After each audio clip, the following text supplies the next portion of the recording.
I groan and slowly open my eyes to see the stars twinkling above the pale statue of Sanguine.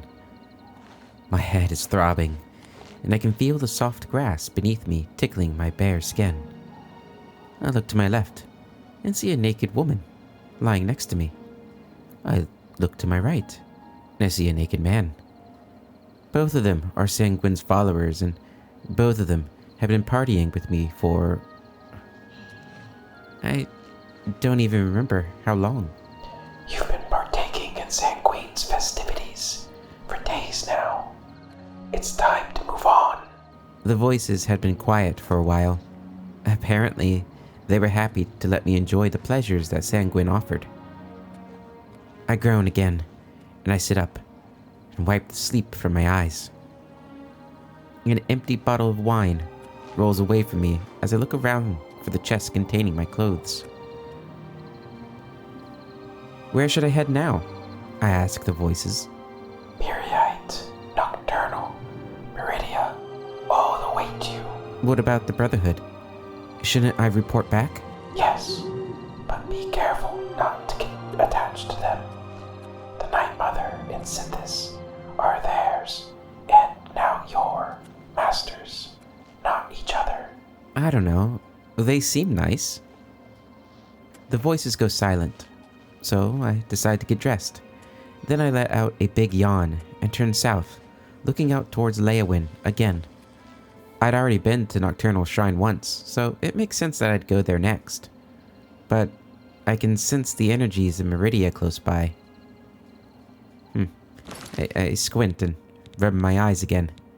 I can also sense the energies of Mehrunes Dagon nearby, but that's weird. And wait, not just nearby, all around. The voices hadn't mentioned him, though. Dagon makes his move against Mundus. Do not worry about him. I knew better than to ask questions from the voices. They rarely answered.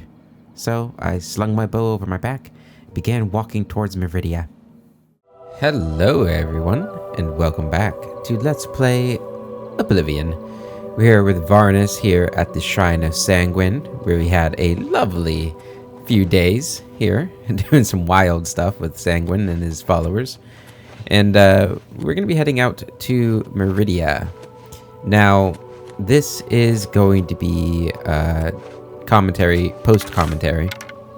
I forgot to hit the record button on my audio when we were doing this, so unfortunately you're not getting the actual commentary I had when we're doing this, but I'll do my best to make this interesting still. So we're heading to Meridia, and we've got an Oblivion gate in front of us, and at first I think it's the one that's supposed to be open, but it's not. It's a new Oblivion gate that's opened. Now, Varnis, he got that, he got the message from the voices saying, don't worry about Mehrunes Dagon. So he's not going to bother with the gates, unless for whatever reason he needs to go in one. But, yeah, and there's another one. Just pops out of nowhere. And again, I think it's the one that's supposed to be, but it's not. And you're really getting a sense as to how close these Oblivion gates can spawn next to each other, which is... It can be rather annoying. Especially if you're clearing them all, because it's like, man, it's constant. But luckily, this is like we get a little break here from Oblivion gates, because we've been closing a ton of them in the last few episodes, last couple weeks, really. So it'd be good to have a little break from the Oblivion gates. And I just now realize here that the sun's starting to rise. Right, it's 5:30, so we need to find some cover because we're gonna burn to death. So we got Fallen Rock Cave over here that we're gonna go into and explore. So we're gonna rush over there before we die, because that'd be bad.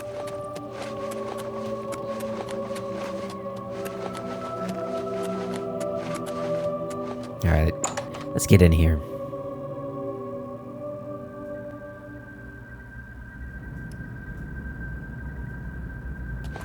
Okay. So we're getting our Detect Life spell going. Let's see what we've gotten in here. Well, I hear something. Sounds like a zombie. Don't detect anything yet, though. We got a chest here. And we'll take all of that. And it's actually really convenient. This place is here, as you'll see in a little bit. Okay. Let's be very quiet. Oh, there's something. Let's see how good I am. Ooh, yeah, one shot. Then we got a rat over there. Kill him too. Excellent. Alright. We got a chest here. Let's go ahead and see what's in here. Got some bone meal, a little gold, a silver emerald ring, which is nice.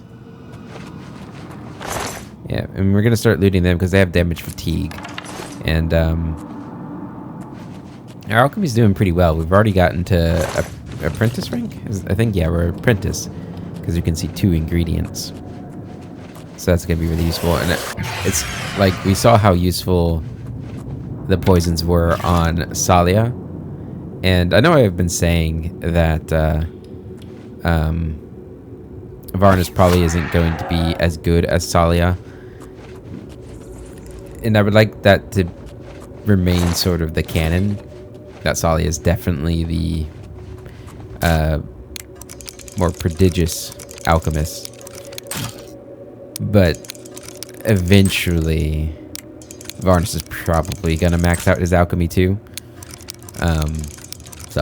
But it's going to be super useful, especially like the paralysis. I mean, that was so good on Salia. It really was. And being able to do it at range, that's going to be crazy. Especially when we get a really good bow, which we're either about to have enough money for the bow that's sold at the Dark Brotherhood, but we already do. Another rat down. And... Oop. You didn't see that. There we go. Interestingly, that was... I still don't really understand the sneak attack damage. I really should figure that out. Like, what was that 1 times damage? Whereas usually it's 3 times. Like, I thought it was from behind. Like, if you attack from behind. But I'm pretty sure we've gotten ×3 when we were attacking head on, too. So I don't really know. Oh, we got a torch here. Interesting. Somebody lit this torch.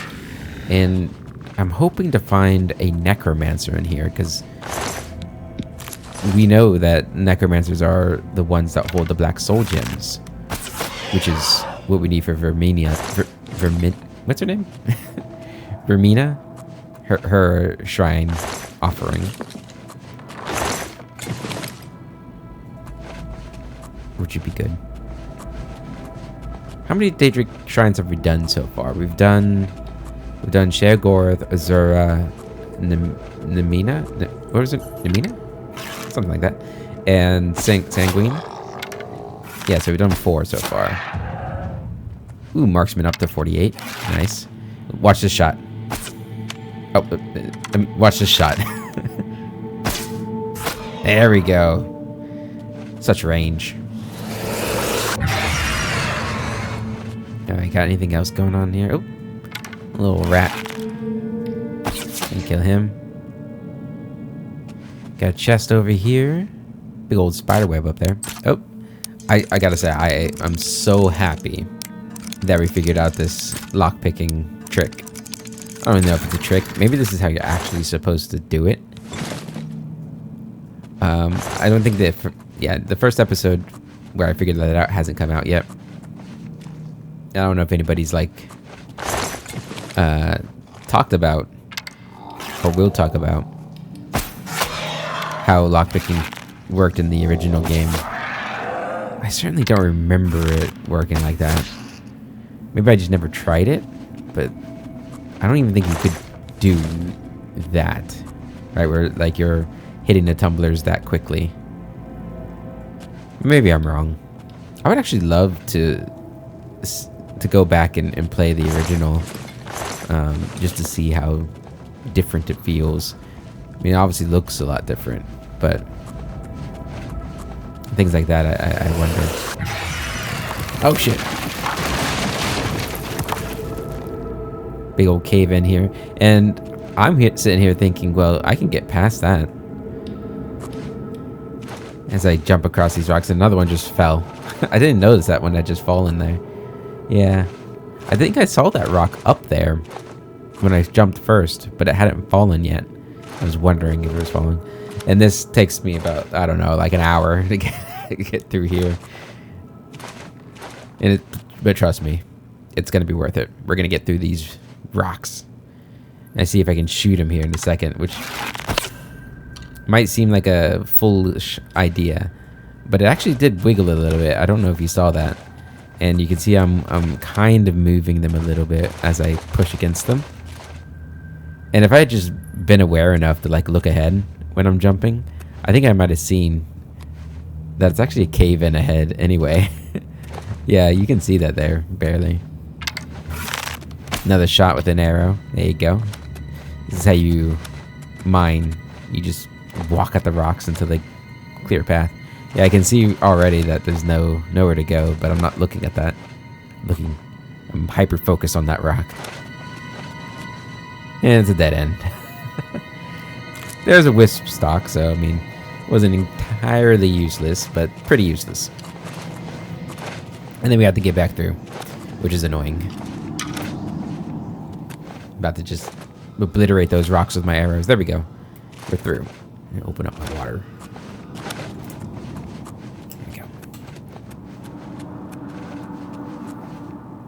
Alright, let's hop down here. What do we have?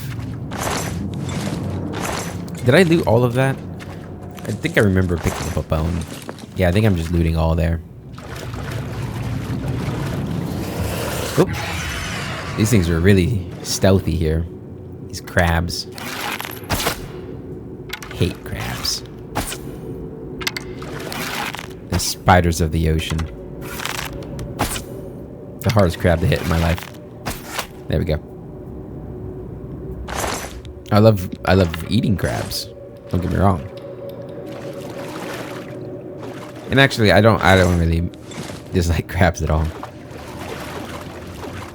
I mean, they're pretty cool creatures. Of course, if they were that big, then maybe I would. Although they're nothing like the Morrowind mud crabs. Man, those things are massive.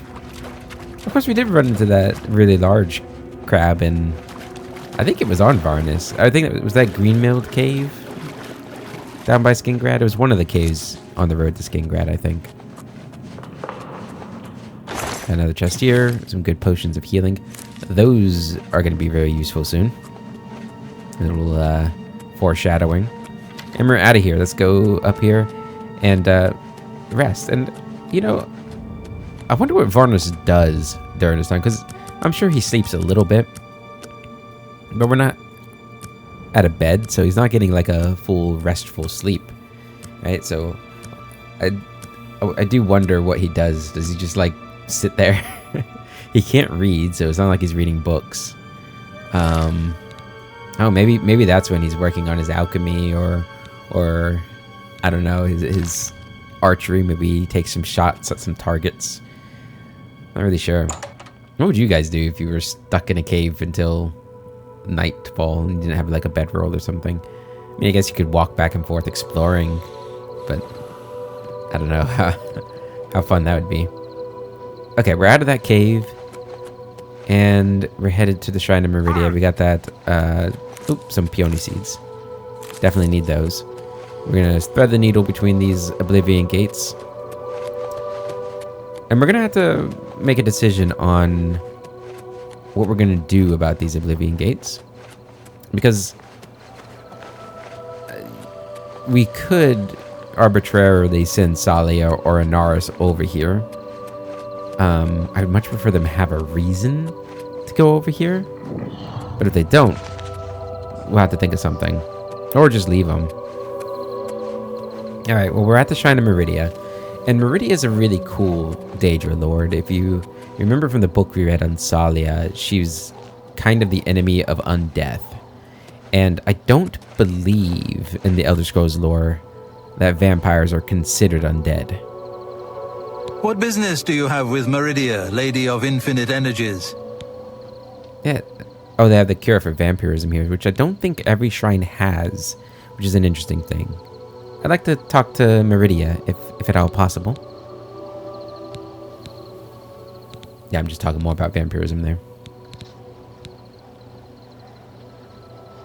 The spark of life is within you, and you are welcome here at Meridia's shrine. It is possible she will speak to you under certain conditions. Leave an offering at this shrine. Meridia demands tribute in the form of the remains of her enemies, the undead. Yeah, see, that's perfect, because we just came from a cave that had a bunch of undead. What's going on around here? What we do is perfectly legal. Others have no right to interfere. We serve her will. Yeah, Meridia is one of my favorites. Maybe second to Azura? I don't know, there's some other cool ones. All things speak with the voice of life, even the bones of the earth. I think I like Meridia's teachings more than I actually like the Daedric Lord herself.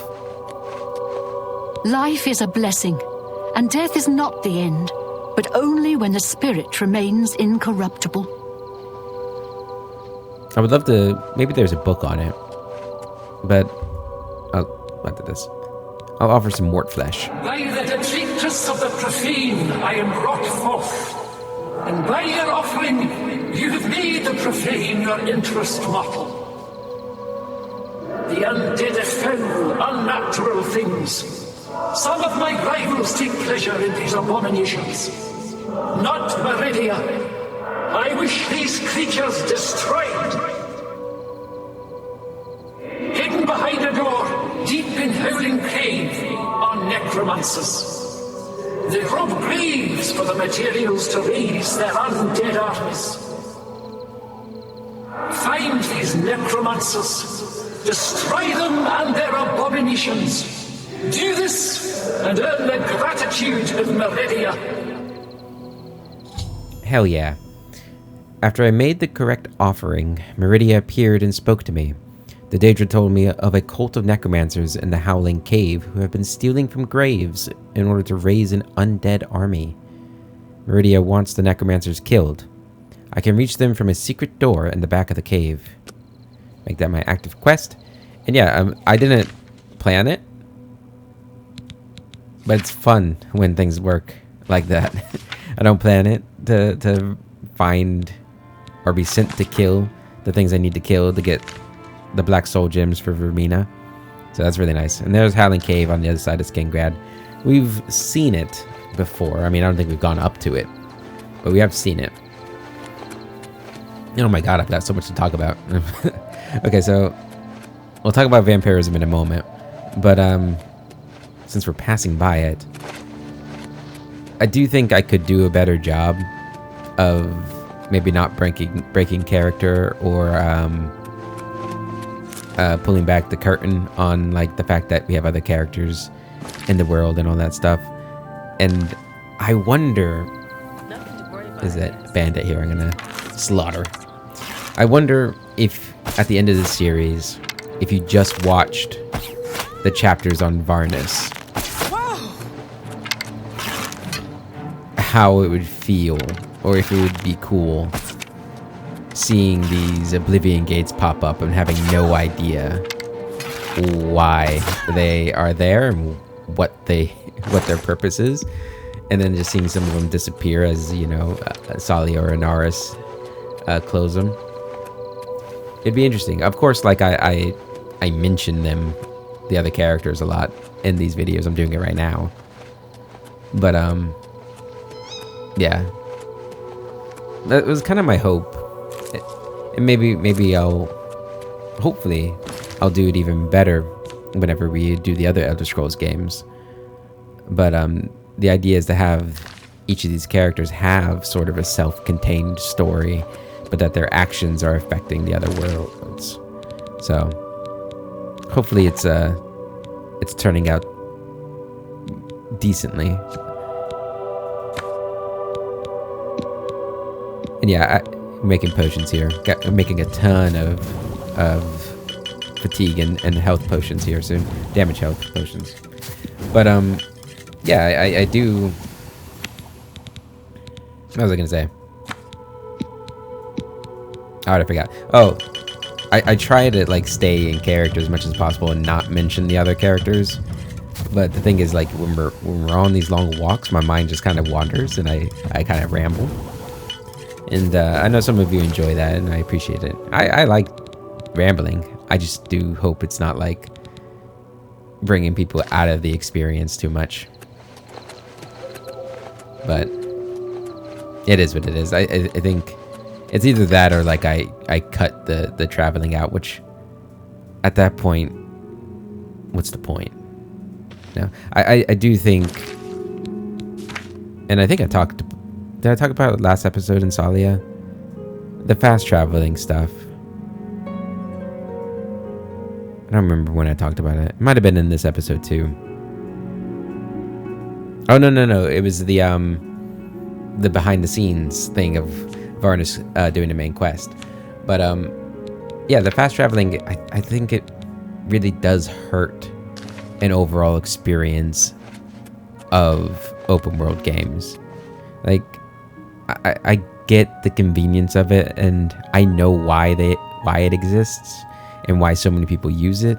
Like, I do understand it, and I think from like a business standpoint, it makes sense to have it in your game because you're going to sell more copies if you have it, right? If you have a game like this or Skyrim or even Morrowind, which has limited fast travel, you're going to lose people because people don't have infinite time.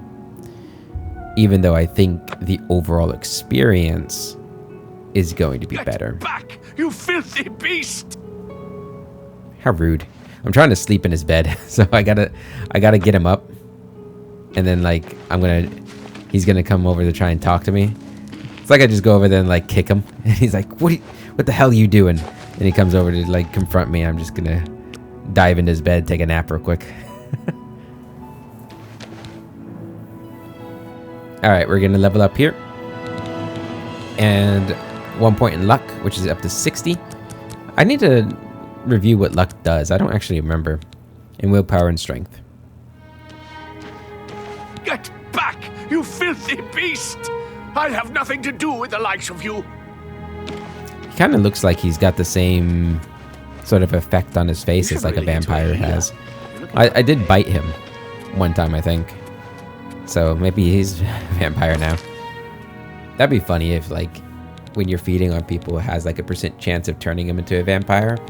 And like if that happens, they don't go out in the day anymore. Or if they do, maybe you find like their charred body. That's kind of dark, but that'd be interesting. Of course, then you just quickly run out of people to feed upon, probably. Yeah. Speaking of vampirism, I was talking about how in the Elder Scrolls lore, I don't think you're considered undead. And now, it's also, and this happens with Elder Scrolls in a couple instances throughout the games, is they kind of contradict each other, or like the lore changes depending on the game you're playing. But I don't think they're technically undead. I think they are soulless or something like that, because they are created by the Daedric Lord Molag Bal, who I think we'll get to a shrine eventually. And Molag Bal is all about like getting souls for his realm of Oblivion. The whole ESO game centers around Molag Bal's sort of invasion of Tamriel, very similar to what Mehrunes Dagon is doing. He just has different methods and different reasons. That's what the vanilla experience of ESO is all about, which I always really enjoyed. It was cool seeing. But yeah, vampires are Molag Bal's creations, I think. Or was it Malakath? No, I'm pretty sure it's Molag Bal. Correct me if I'm wrong, but yeah, so I think the vampires here just have like no souls, or like a corrupted soul, or something like that. I'm not entirely sure, but I'm pretty sure they're not undead. But maybe they are. I'd have to check. There should be a way, because there's you can turn undead. So I guess if that works on vampires, then they're technically undead. I don't know. even if they are undead, they're not, you know, I don't know. They're not like liches or anything. And obviously in this game they hang out in graveyards a lot, and you know, we saw that with the Order of the Virtuous Blood. And even in the Gutted Mines there were coffins and things like that, and coffins are a common thing, so maybe they are an undead, just a different kind of undead. I guess if you're soulless, you could be considered an undead. Alright, we're here at the Howling Cave. We gotta clear it out, and apparently there's a hidden door in the back that we have to be mindful of. And turn our detect life on, and we see a rat ahead. It's a great shot right there. Yeah, that's better. And last thing about the vampires and stuff, we were talking about Meridia and how I liked her. And I was wondering, like, if there are any books or quests related between her and RK, because both of them are against the undead, but one's an Aedra, one's a Daedra.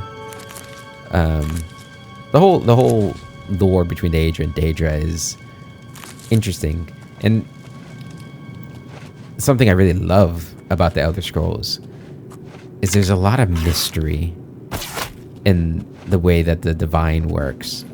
So you have the Aedra, who are the 8th divine, and then Talos, who's Tiber Septim, who's the 9th divine. I don't know if he's considered an Aedra, but you can, if you believe in Tiber Septim, I guess, you can become divine. Alright? And then you have Sithis, who isn't a Daedra or an Aedra. And sorry if I'm just rambling over this, but I guess it's just my time just to lore dump and stuff and get interested. But Sithis isn't either one of them, but he's a god. And Night Mother is like a... I don't know if she's she's not a god. She's more of like a servant of Sithis. Almost like an angel of Sithis, I suppose. But then you have the Tribunal, who obviously Inaris is connected with a lot. Who are the 3 mortal gods of the Dunmer, of the Dark Elves. You know, you have Vivek, Sothisil, and Almalexia. And I'm not going to go into their story because it's pretty heavily tied to Morrowind's story. But they're separate from the Aedra, Daedra, and Sithis. And then you have other gods that are mentioned all over the place, really. Maybe not all over the place, but multiple times. And that's our first undead in here, so we're getting close. Got a headless zombie here. Should I make the comment about how, you know, when you're fighting zombies, the head is always like the weak point. But how do you defeat a headless zombie? It's crazy. And you just gotta, the answer is just hit him with more arrows. Okay, so we're getting close to that secret door here. And this is going to be a really difficult fight. So, hope you guys are ready for failure.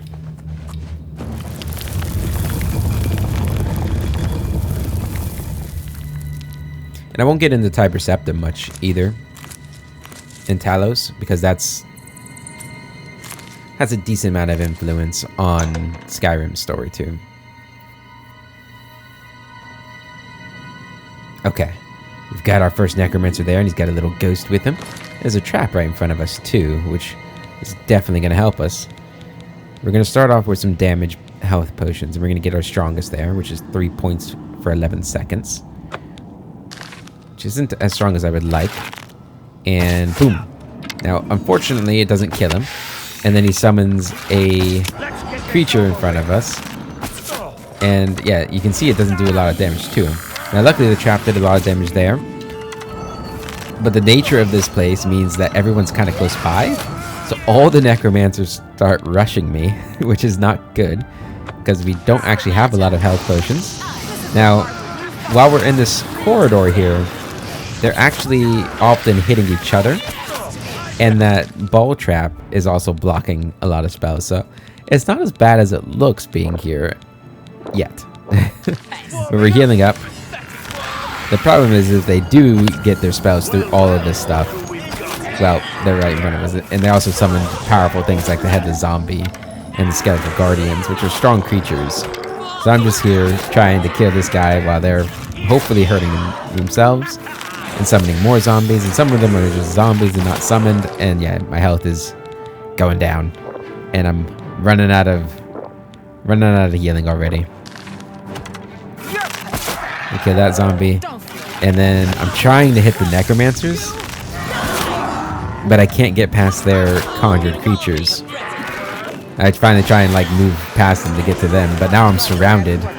So now they're hitting me from behind, and their spells are starting to hit me. And I have 1 hit point left. Look at that. And at this point, I think I'm screwed. Actually, at this point, I think I might have just saved it by healing myself there. And I think I might have let it out, like, what's actually going to happen here. Like, I can kind of dodge it, but I'm trying to dodge 2 people at the same time. And they're also using a lot of fire magic, which is bad for me. And we got the Headless Zombie coming in now, too. Which he's dead, but now I've got these 2. And we got Staffs of Fireball. So I have to dodge all of them if I'm going to survive. And I'm not. Like, I just got hit. And I'm trying to put the potion or the poisons on right now.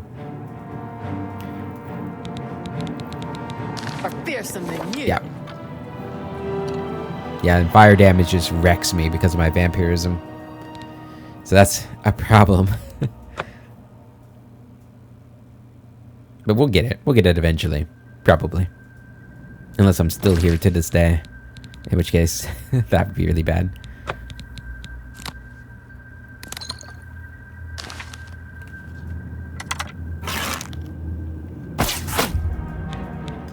Yes, so we're going to try and spam the poison, but again, his creature stops me from poisoning him again. Let's get this over with. And they also have healing. I don't know if you'll see it, or if you saw it in the last attempt. But if they get too low, they'll actually heal, which is bad. I'm trying to get through this ancient ghost here. And we gotta make sure we are getting the poisons on them as much as possible. And yeah, they're doing a ton of damage to me already. I already used my 2 potions of healing. I use this potion of invisibility. Hopefully get a free shot on them. There we go. Now the problem here... Oh, never mind. I thought the zombie was still alive, but it's not. But now we got this zombie on us, behind us, as all of them are chucking spells in here. And I'm not paying attention to my health. I thought I had more time. So, yet another defeat for brave Varnus.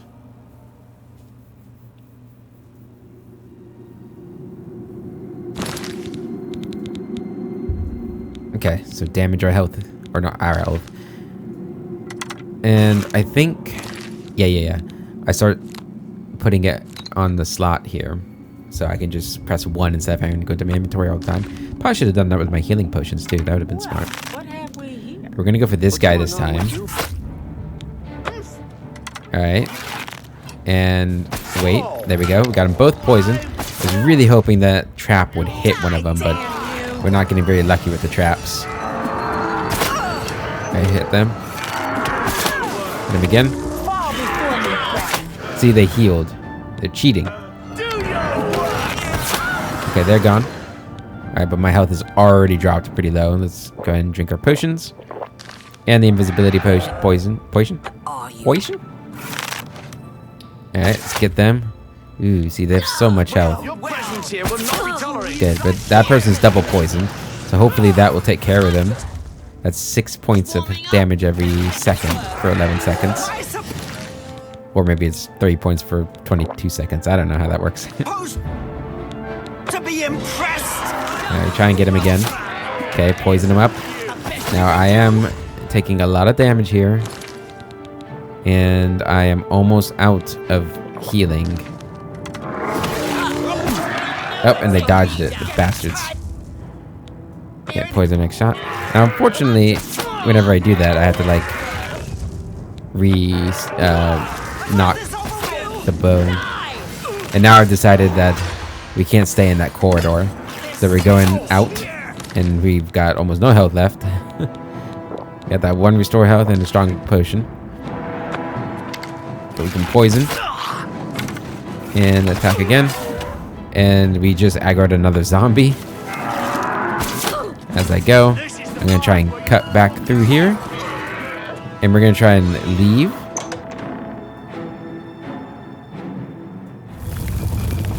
And luckily, because of our speed, they weren't able to catch us. So none of them followed us. And this is one of the benefits of having 100 speed, plus however much we have from vampirism. And I think this armor gives us a little bit too. So we're going to poison our arrow. And then we're going to go back in nice and quiet like. And hopefully get some more sneak attack damage. These damn necromancers. Yep, okay. Wait for him to reveal himself. Come on. Come on. There you go. Oh. That was a weird shot. It feels like the arrow didn't actually fly. Yep. Okay, he's dead. We got a zombie and another necromancer. And this time they're following us.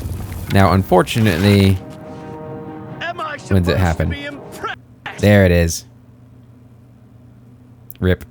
The game crashed. Now, and I don't know if this happens in a lot of other games, and I just haven't noticed, but this game, when it crashes and it does the little, oh, would you like to send the error to blah, blah, blah, blah. You can put send and close, but there's also a send and restart, which I don't remember ever seeing in a game before. Maybe it is, and I just don't pay attention. But that sped up me getting back to the game, which was nice. I appreciate that. Also, what do they do with these reports? I don't think they actually look at them. I think there's too many reports for them to look at, to be honest. Alright. So we should be able to outpace him. As long as we don't run into any walls, like I think we just did. But that's enough to kill him. Good. And look at that. A black soul gem. Lovely. Lovely, lovely, lovely. Okay. He's also got some potions and some whatever those things are that people look at and I guess read. It's nasty. Anybody who reads is just nasty.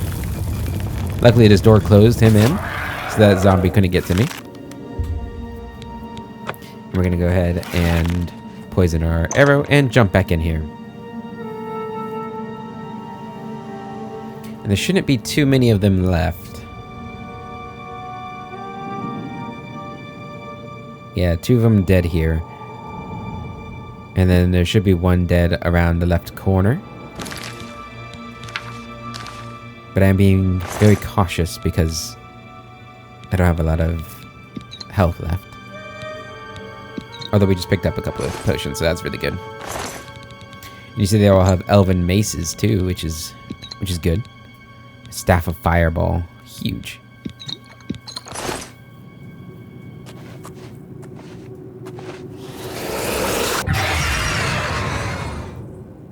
And see if we detect any life.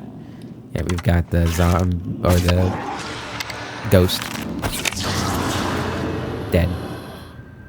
And there's this guy who I think died from poison because I don't remember shooting anybody in that direction, which is nice. I like that the poison ended up getting him. He got. We got a path down there. Got some stuff on the table here. Coffin. We're not here to loot. Not yet, anyway. Got another enemy here. A zombie. Very good vision, that zombie. His eyes are the last things to decay.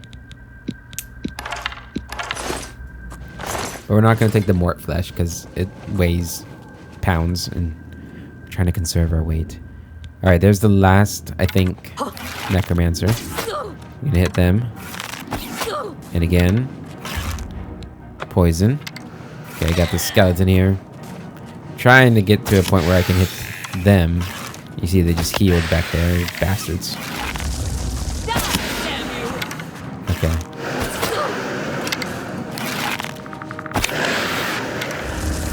So he's got dodge the spells, kill the skeleton, and then we can kill them too. Don't know why I wasted that on them. That was dumb of me. Bad move. Okay. Dodge the fireball. Get behind her. Poison. It didn't dodge that fireball. She should be dead. There we go. I have killed the necromancers in Howling Cave. I should return to the shrine of Meridia. And hopefully this ghost doesn't kill me. There we go. And then just fire at their foot. That's so disrespectful. Okay. Got a lot of scrolls. Another staff. Good staff too. So now it's time to loot. We're going to take that mace, but I highly doubt we're going to be able to carry all. Oh yeah, see, we're already over encumbered. And our alteration spell that gives us feather only provides us 50 more weight, so that's not going to be enough.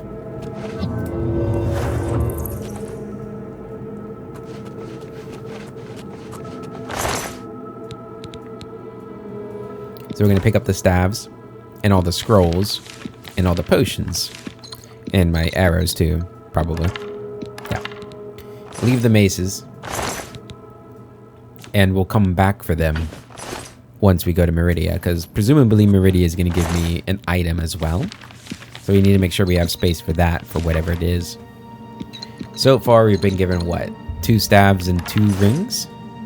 No, and a Zero Star. 1 ring and a Zero Star. How much does a Zero Star weigh? I wonder if I'll see it. I might. Try and keep an eye out for that. But obviously the 2 staves probably weigh 10 pounds each. That's what staves typically are weighted.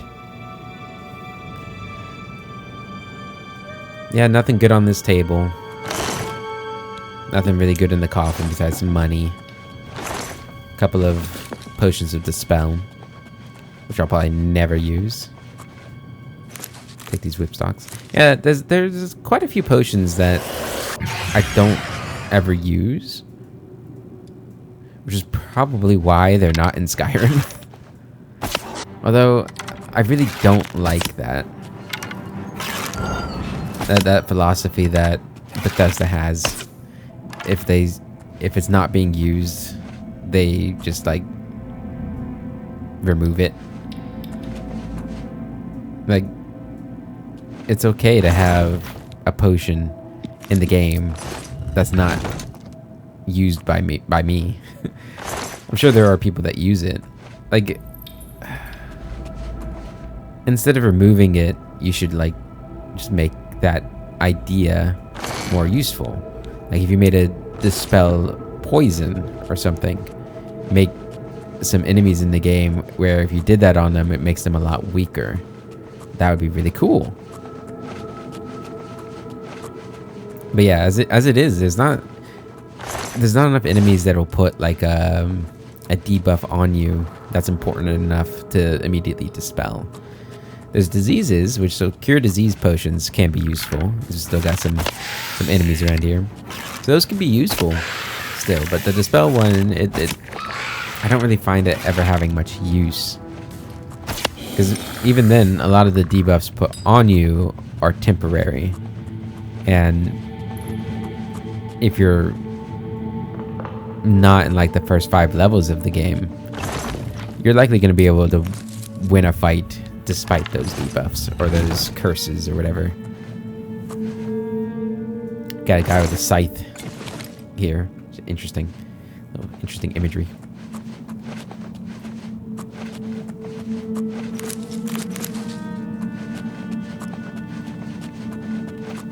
Okay, I think this is the last room. We got one more ghost. Dodges ice attacks here. Ah! I thought he'd be dead there. I dodged him again. It's cool seeing like the little ice melt away there. That was cool. And burgundy linen shirt and tan linens, and we're gonna wear those. Yeah, they just happen to be just our size, which is nice. One thing I would do when I used to like just play these games in RP on my own before I recorded, I never liked the idea that any armor you picked up or all armor in the game was just like one size fit all. I mean, I get why all these games do that, because again, if they didn't, people would not buy their games probably. I mean, I would. I guess, I don't know, is that true? That's what I used to think, but with like Kingdom Come, which goes for more realistic kind of gameplay and has been successful. Now obviously they don't even go as far as like, hey, that armor doesn't fit you, so you can sell it, but or you have to get it resized or something like that. But what I would used to do is, well, with Skyrim in particular, there's a mod where the blacksmiths can actually take orders from you. Like you can put in an order to create armor, and they would craft it for you. And I'd either only go with armor from that, or I'd roll a die and like, I don't know, like a d20, there's like a 5% chance that the armor you picked up fits you. But even then, I would like to imagine that like it fits you, but it's not like the best fit. And we're just waiting here because we need to... What are we doing, actually? I don't know. Oh, we're waiting until night, but... night in the morning? To early morning. So that we can go back to Skingrad feed, because we need to sell all this stuff so that we can pick up more stuff. So we got to feed so people talk to us, pick up more stuff. And also, I was hoping that because I did it here early in the morning, I wouldn't have to deal with vampirism for like a day, and I could even travel during the day for a little bit. And you can tell by my words that doesn't work out.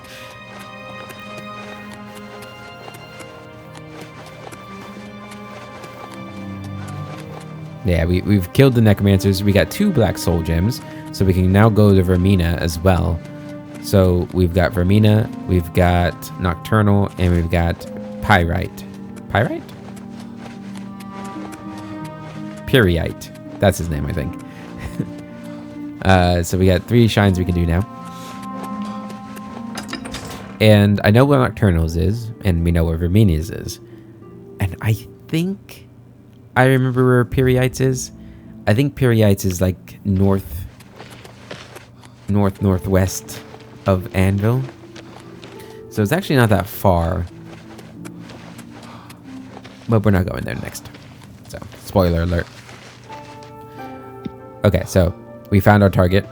Our favorite blood bag here. Speaking of blood bags, I've been playing Dune Awakening with my friends. That game's fun. It's a fun game. If you like survival craft, like it's nice. I haven't gotten to like the PvP stuff yet, which I'm not really looking forward to. I was initially afraid that it was going to be a lot like Rust, which Rust is the most beloved game that I hate. Like, I've had so much fun in Rust before, but man, it can be so irritating because I don't have like, you know, I have 3 or 4 close friends that, you know, we play all these games together with, and unfortunately in Rust that's really just not enough, you know, especially, you know, why if you're working at the same time and everything, you just don't have the time to be on a lot. Yeah, you just get dismantled by bigger guilds and people who have more time, basically. But luckily, Dune Awakening hasn't been much like that. But yeah, anyway, we fed on him, and then we were going to rest for the shops to open, and look at that. We had a daydream. Oh, this is a new one. So you dream of walking through the cool night air. Your body cries for blood, having not fed for days. Weakly, you stumble to a small pool. As you bend over it, you see that it is not water in the pool, but warm, fresh blood, steam rising off of it. You lower your head to drink, but cannot open your mouth as you realize in horror that your lips have been sewn shut. A pair of cold white hands reach out from the pool and draw you under? Sorry if I read that a little too quick. I forgot that I'm actually supposed to be commentating on what we're watching, not just yapping. My bad.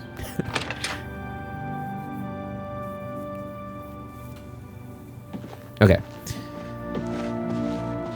So let's go ahead and sell everything to you. What do you want? I don't think that Only quality goods for sale Varnus here. really cares What can too I much about interest getting you the in? best prices. He's just, take this stuff, please. I say that as I haggle, but you know, we're not gonna go store to store to see who gives the best price like some of the other characters might. So we're gonna sell everything but my arrows, my silver bow, and obviously the unique stabs we've gotten, which I need to start using them, show them off a bit. You've made a good bit of gold. We'll try doing that more. I think sanguines might be really fun to use on like humanoids in particular, because I think it takes all their items off of them. But you know, I think about it, That seems a fair price. mercantile mastery increased, so we're now a journeyman in mercantile, which is good. That's more. And we had a lot more stuff on me than I even realized. Like, I don't remember having that orcish armor and stuff, but... A fine transaction. And this is when I realized that we were wearing That's a coarse fair linens deal. instead of the tan linens that we were supposed to. Which I kind of like the look You of the coarse drive a linens. It looked like hard almost like tan checkered pajamas, almost. Get rid of all these ingredients.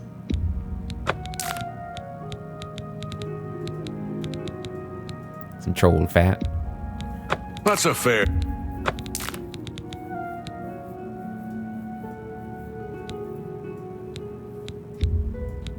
A fine. Yeah, we're almost at 16,000 gold. I think we'll get to A that fine by the time we're done, because we're gonna That's more than We're gonna I'd sell some of usually. the crafted An potions too, excellent bargain. because I haven't been using the fatigue potions as much as I used to, especially on Salia either, because like our damage health potions That's a good poisons deal. are just so good now that they have become better than the fatigue ones. But yeah, we got 2 black soul gems, which is, oh wait, no, I didn't see how much That's Azura's star weighed. Hopefully we go back up. Keep your eyes peeled. Oh yeah, we gotta sell all the tomes too, because we can't read. Ugh. How annoying. That's Who knew that not knowing how to read could be annoying? Of course, to him, it's probably That's a good- doesn't feel that way. It's like, oh, you'll You've take 67 gold for this useless stack of papers? You fool. you gotta. You can't even draw on them. They're all covered in A fine- letters. And then 9 wolf pelts, and we are done. Did we go back up? It weighs 0.6 pounds. Tell your friends about okay. me. I didn't see how much of the You stabs too. were. And we're gonna rest until night because we're a vampire now. In this guy's shop, and I've completely forgotten to put my pants on. So we're just hanging out in his shop in our underwear. Or with no pants anyway. Which is a bit embarrassing. I'm surprised he didn't throw me out, to be honest. And now we're gonna run outside without it because I still don't remember. It's good roleplay. Hello. Look at those thighs and that booty. All right, and that's when I realized that when I saw my knees, I was like, wait, where are my pants at? Forgot to put some pants on. All right, so we're gonna throw those on, and I think they look pretty good. Yeah, looking a little bit more fancy, a little bit more put together. Actually, I think the olive shirt and the blacksmith pants looked pretty sharp, to be honest.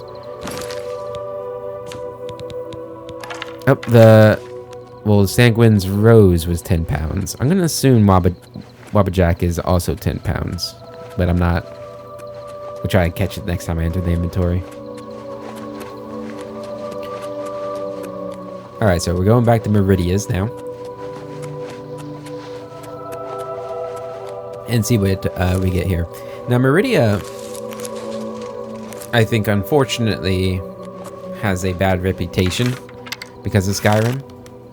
And her quest being somewhat annoying. Not because the quest itself is annoying.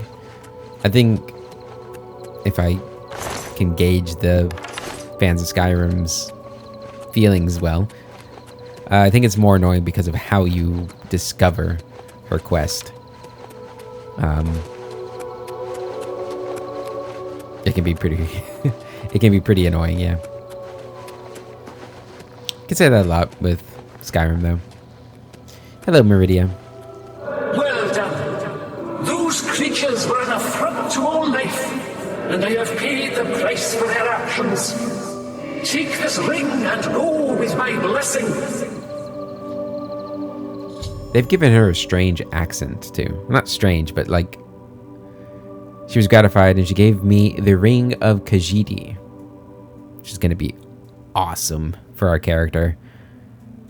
It's probably going to be like his best ring and slot for the rest of the game. Look at that. Chameleon on self, 35%, and fortify speed 10. The chameleon's going to be really good for like sneaking around. And trying to make a decision between Black Band and Ring of Namira. We end up taking Black Band off, even though it is a really good ring. But yeah, we're going to go with the Ring of Khajiit and the Ring of Namira? Whatever. Interesting how much more the Ring of Namira costs. And yeah, and this is how you're going to be viewing Varnus for a lot of the game now. I'll try to remember to take the ring off whenever we do like shopping and whatnot. You know, maybe like whenever I'm not in this armor. I don't know. We'll have to see. Okay, so we're gonna rush back to that cave, get all those elven maces we left, and then we're going to travel all the way back to Shaden Hall to turn in the Dark Brotherhood quest that we had, as well as the Shrine of Ermina, which is nearby. It's you. Hi. It's you. Hi. Can't even see me. He doesn't know it's me. Can't see me. Oh god. It's terrible. Horrifying.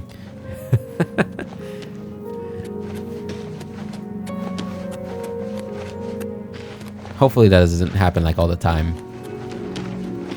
Definitely some visual bugs with the invisibility and chameleon in this game though. We've seen it with Solly already.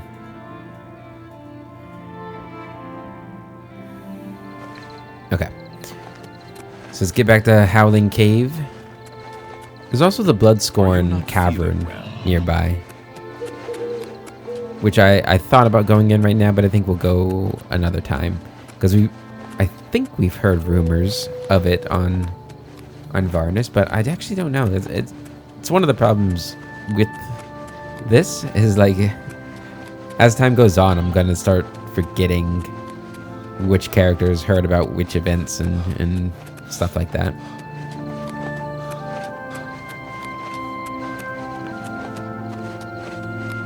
You know, this is probably getting close to episode 60 by this point.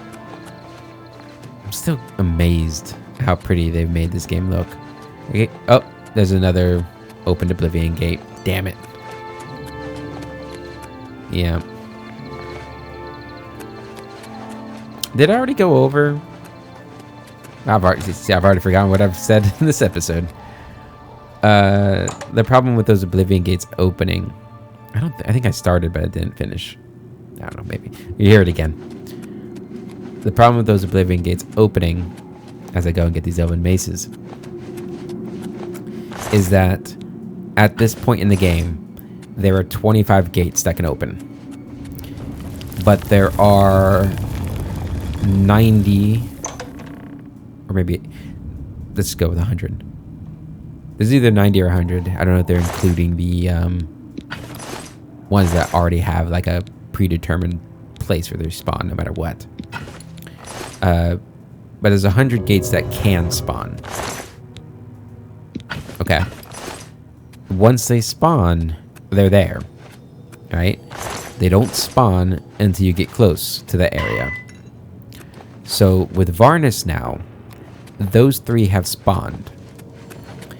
If Salia and Anaris do not run into those 3, by the time they get to 25 gates,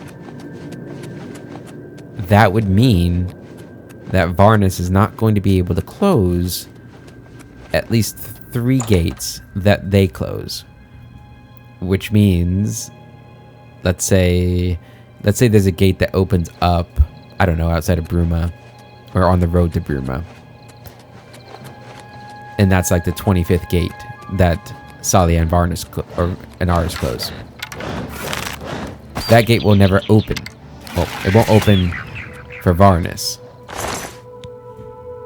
So for them, it'll look like there was a gate there, but for Varnus it won't. So it'll be a little bit of like a world continuity problem, which isn't a big deal. I don't even know if we're gonna open all 25 for this segment before we get to the next stage of the main quest. It's possible. It's still something I'm trying to figure out, is how we're going to work on the urgency of the situation and timing and working the pacing of the main story with Salia's quest and everything. It is in terms of like telling stories, it is one of the big problems with Oblivion. It's why with the original game, and surely with this game eventually too, there's a lot of let's plays of it where they don't do the main quest. They don't even start it. They just play the game without ever doing it, because it is such a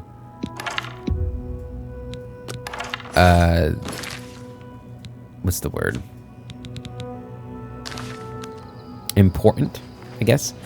Important aspect of the storytelling. So if you start it and you ignore it, it's like you got to be playing a character like Varnus that's just not going to do it. He's not interested in it. He doesn't care if it's the end of the world, right? He's so lost in his own mind and his own deal that it's whatever. I guess if you're playing like a Daedric worshipper in general, you're probably not too bothered by it. It's just Dagon doing Dagon things. I could have sworn that was gonna hit him. But there was a hidden rock in that bush I didn't notice. Yeah. There also is, we'll use this when we get to the other games. There's alternate start mods where you could start the game and you never get the Amulet of Kings. So you can really just make a story completely detached and independent from the main quest, which is essentially what we're doing with Varnus and Anaris. It just so happens that we're trying to simulate the fact that they are adventuring at the same time as the hero, the hero Kavach. So the events are still happening around them, but they aren't the main characters of those events. They have their own storylines to go down. And luckily, there just happens to be 3 big expansions for this game, or 2 big expansions for this game. So, yeah, you figure out what I'm going to be doing with that. Although, for those of you who haven't watched, do what you want. But don't look up what those expansions are about, because, spoilers. Although, I know a lot of people don't mind spoilers, and I've definitely gotten a little better about it. I remember, I don't know, in my younger years, I used to be like feverishly against any kinds of spoilers. I'm not as worried about them anymore, mainly because I just don't have the time to do everything I'd want to do. So like, you know, if it's a game I'm interested in and I don't have the time to play it, I don't mind getting some spoilers on it. If an appropriate amount of time has passed. Now, obviously, if I'm like actively doing something and somebody spoils it, that would piss me off. But yeah, we got our marksman increased and we can zoom now. Get a little bit of a zoom, which doesn't really help, I don't think. Maybe it does, but I don't think it's that huge of a advantage. You can see right here what it's like. Like, yeah, I mean, I guess it'll help, but I'm not really sure.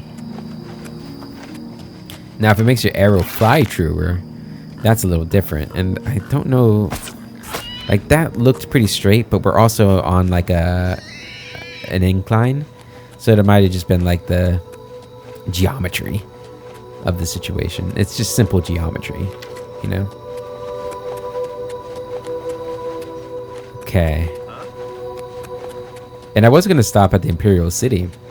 And actually, I planned to stop the episode around here. But I kind of just kept going. I was rambling about something at this point. I don't remember. Probably something I've already rambled about. I know my ramble about the immersion of me talking about other characters comes up along this route. But I already talked about that, so I'll have to think of something else. I'm sure I'll find something.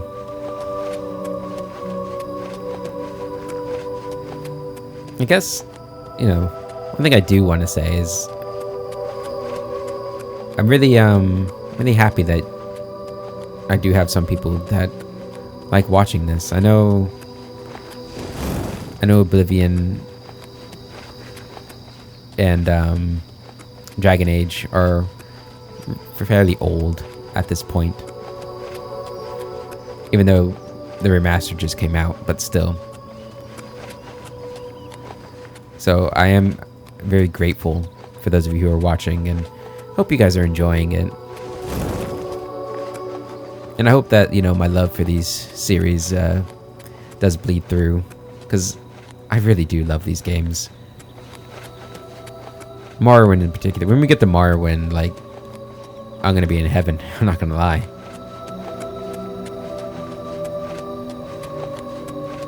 You know, video games in general are very special to me. They are such an awesome way of storytelling.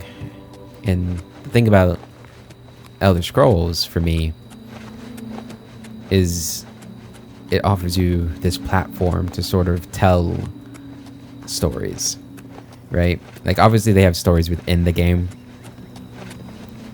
but the way sandbox open world games like this work is you kind of get to, it's like modular storytelling, right? They give you all these story pieces, and you decide where those pieces go in your character's story, and it's just really fun.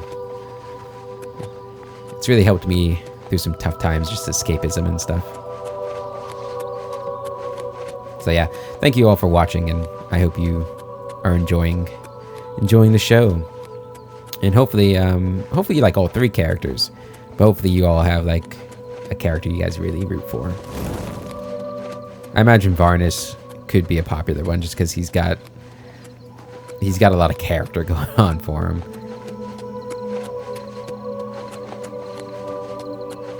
So far, I think Salia is the hardest one for me to roleplay. And I think it's mostly...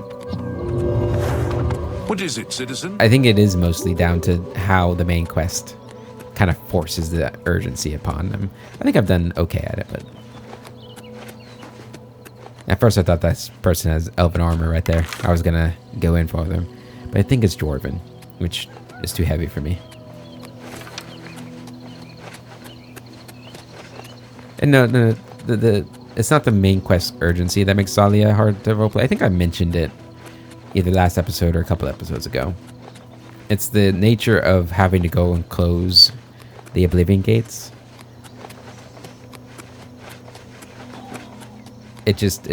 And I've said it many times, it can get tedious. And I think a total of 60 Oblivion gates spawn if you let them. So that's 60 times. We've done 15 or 16. I think when I looked at Varnus's count, it was 15. So that means we have another 45 left to do. Some of them are going to be done just by the main quest, but yeah, it's a lot still. We got this stupid highwayman with his leather armor. Ugh. Disgusting.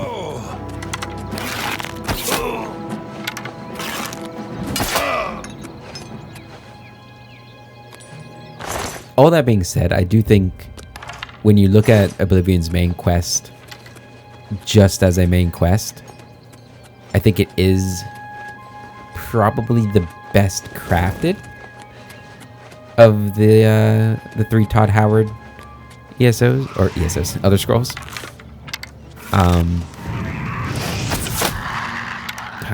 Yeah, probably it's maybe not the best crafted, isn't it? It's the most epic of the 3. The dragons coming back is pretty epic too, just because dragons are awesome. But this one, hell is literally invading. I do think that maybe the technology of the time limited in how they were able to present it. But I mean, in 2007, like, I feel like unless your expectations of video games were not properly calibrated, this was pretty impressive, right? I mean, yeah, the Oblivion gates aren't like swarming the lands with Daedra and stuff like that. And unfortunately, you know, besides the core ones for the main story, the people of the world aren't really reacting to the Oblivion Crisis very much. Like, if it was shown how they say it should be going, everybody in the world would be panicking until the main quest is done. And that is one of the problems with it, is that they made a game where the idea is you can do whatever you want whenever you want.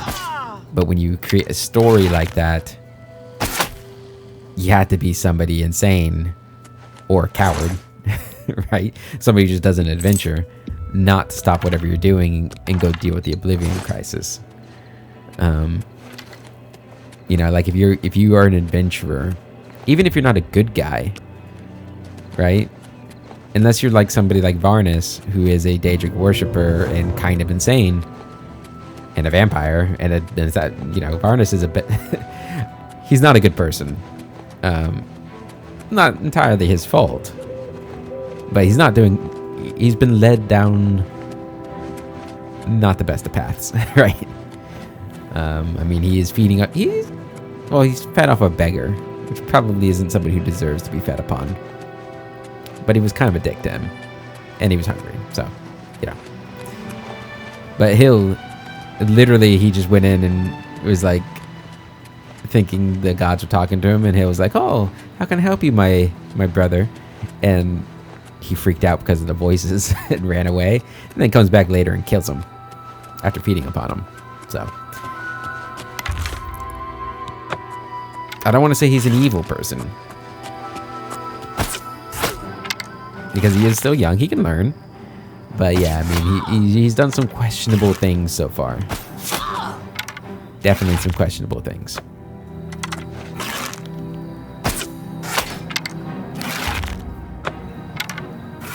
Now, who knows? Maybe we'll turn it all around and save the day. One can only hope, right? I think he's a good kid down in the core. Maybe. I'd like to believe so. We'll see if see what the world does to him. Might get rid of that innocence within him. Or maybe he'll be able to keep that for all time. Yep. Hopefully I didn't make him out to be too young of a kid. Otherwise, the sanguine stuff is a bit dark. He's definitely an adult, okay? Hopefully I never implied that he wasn't, but...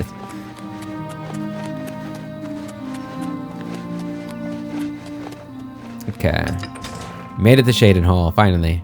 I managed to find something to ramble about the whole time. Thanks for listening. Okay, so we're gonna rush on over to the sanctuary. And I'm so happy to get our bow. We've been wanting this bow since we saw it. I was making a comment there that I kind of wish the chameleon effect hit the weapons too. Because I kind of look just like I'm a floating weapon to anybody who's not paying attention. Yeah, chameleon's not invisibility. Although I will say, I thought like the percentage of it would affect how much of you is visible. It seems like all chameleon effects look the same. It's just the number behind the scenes that is deciding how focused it is. The accident has been staged and Bainlin lies dead. Well done. You have more than earned your reward and bonus. I present to you this dagger. It's an enchanted blade known as Sufferthorn. Its prick is deadly, I assure you. Yes, you are quite an asset to this sanctuary. In fact, I believe you are ready for advancement. I hereby appoint you Slayer. Well done. Hell yeah. Now go, child of Sithis. Go and rest. You'll need it. Thank you, Vicente. We're now a Slayer. What kind of weapon did it give us? Sufferthorn. Drains strength on by 7 points and damages health by 15. It is also an elven dagger. Salia would love this. It's got 51 uses too. Man, that's a good blade. Yeah, that might be the first thing I try. Do the whole sell and she finds and buys, but it's kind of maybe got a bit too much sentimental value for Varnus to sell it. So it probably won't happen, unfortunately. At least not for a while. Probably too long for it to still be a use for Salia. There you are. Where's my bow? You again? I thought I'd made it clear I am not looking for a friend. If you're here to buy or sell something, get on with it already. You're gonna like me one day. Alright, let's barter. See this, I don't have all day. Then we're gonna haggle a little bit. Give me 65% value. Come on. Alright, so you can have all the elven stuff. Yep, Wobblejax is 10 pounds too. I see it now. And we gotta sell them one at a time because this guy's broke. Salia needs to come and invest. That'd be funny if she invests in the Dark Brotherhood merchant. Okay. And we don't got anything to sell in here. We're gonna keep Black Band. We got some Troll Fat and Imp Gold to sell you in here, I think. Yep. That's a good There we go. deal. And then here, nothing, right? Alright, so let's get this bow, which I notice here, it's got 6 damage on the base bow, which is 2 less than my silver bow, which is a pain. But we're going to sell the silver bow to you, because that enchantment is going to be worth it, right? Because that's 20 points of damage against somebody who's not resistant to either one, plus the 6. So that's a huge amount of money, or money. What is a lot of money? But damage is a huge amount of You damage. ripped me off blind. I I ripped him hope off you're happy blind. with yourself. I am happy with my success. And I also see these Hands of Midnight, which I think we looked at before. But I was thinking, we don't care about sun damage, right? We don't go out in the sun anyway. So that's fine. We obviously don't do hand-to-hand, so that's not important. But the other two things, 10% Chameleon, so we'd be at 45% Chameleon. And the other one was resist a normal weapon. I think we'll go back to it, but I'm pretty sure that's what it was. Yeah, resist normal weapon by 10%. Both of those are pretty good for us. And we don't have anything to wear on our hands when we're not in our armor. So this could be part of our like everyday set. It would mean we're always going to have Chameleon on, but that should be okay. It's probably not something we wear all the time, but we have the money for it, and it can have its value with that 10% chameleon. So we're going to take it. Just Meaning take your we're broke trinkets again. and go. Foul-smelling ape. All right. So go ahead and put the bow on. Yeah, I still couldn't understand why it only did 6 damage. And I'm about to find out something. It only has 7 charges. He duped us. We got ripped off hard by that guy. It's terrible. He probably thought he was ripping us off with the Hands of Midnight too, but because we're a vampire, like that sort or sun damage doesn't really bother us.